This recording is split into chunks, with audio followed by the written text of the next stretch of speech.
person you was with was a narcissist. And therefore, that means that you was not with an ordinary person. I'm going to use the word they hate. You were not with a normal person.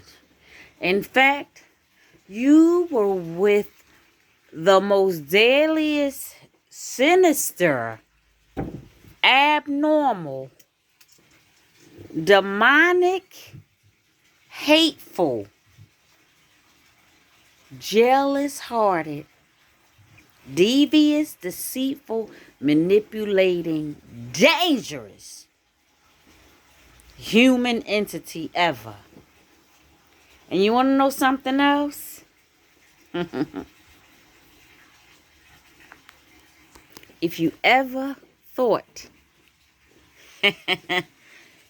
that they liked you or loved you, the narcissist you were with, he or she couldn't stand your guts. You think you had enemies? That narcissist hated your guts to the bitter core. They couldn't stand you. And I know it's a lot to swallow. But I promise you, just like me, you'll get over it.